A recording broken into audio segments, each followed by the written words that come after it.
and welcome back to Hands and Tech and Stuff.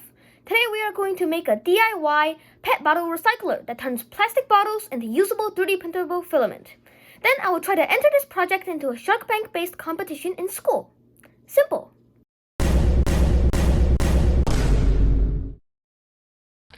The rules of the competition are simple. You need to design a product that benefits or helps someone and use persuasive techniques, and also using ethos, pathos, and logos as learned in school.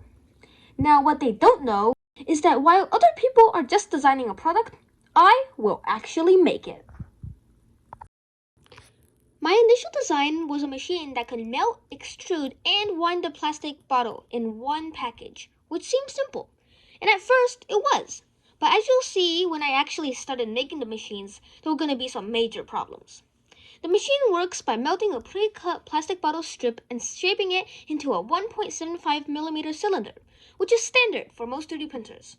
Then the formed plastic will go into the winder, which winds it up into a spool. I was actually planning to make a PET bottle recycler a month before any of the news of the competition.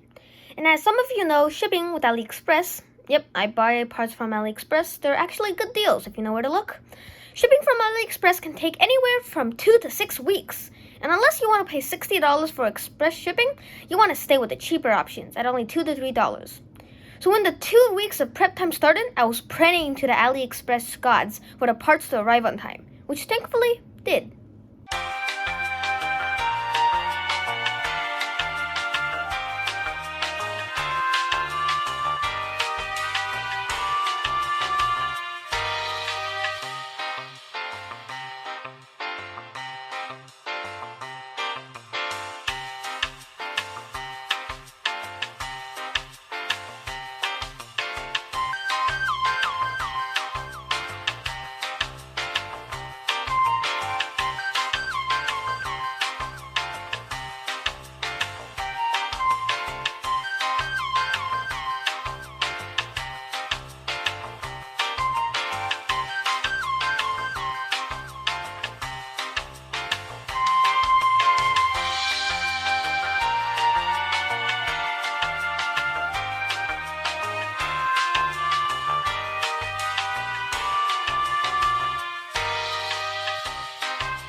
The next step was to wire everything together, and for the most part, everything was going great.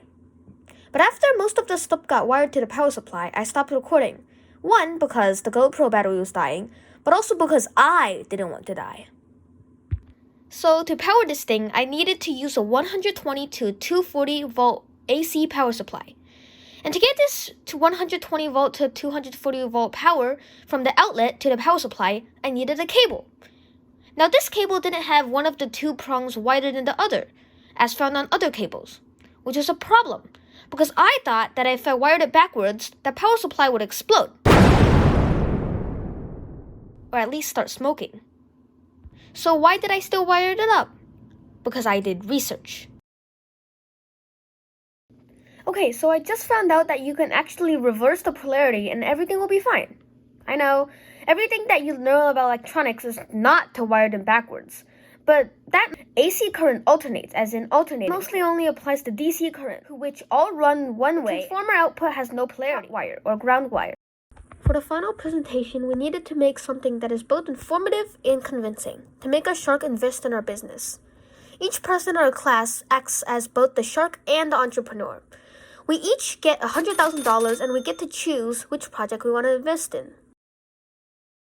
The moment we've all been waiting for has finally arrived. The Shark Tank pitches were underway. As each group presented their ideas, I couldn't help but wonder if we had what it takes to get the investments we needed. Sure, we had a fully functional prototype, but we were up against the limitations of both the physical and financial world, while others had the luxury of letting their imaginations run wild. In the end, though, we were very surprised to receive the support of so many people.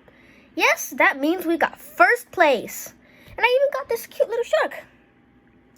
But what was really fascinating was that the other class's winner also made a product that was aimed for helping the environment. They designed a garbage disposal that automatically sorted trash from recycle. Thank you so much for watching. Now before you leave, here's some bloopers for when we did the video recording version of our presentation. Hey Sharks, I'm Jishang. And I'm Jefferson. Today we are thrilled to present to you our invention, the Petacycler, a revolutionary plastic bottle recycler. Imagine a world where once the filament comes out of the printer, dang it, can we take that again? The melter. Now, pay close attention. By simply cutting a plastic bottle into strips like this, you can feed it into the machine. The melter does its magic, melting the plastic into the desired long cylinder, which then can be loaded into... What? How will you do that? Yeah, okay, let's for real. Well, we've said that for the past 5 years, but let's for real, for real.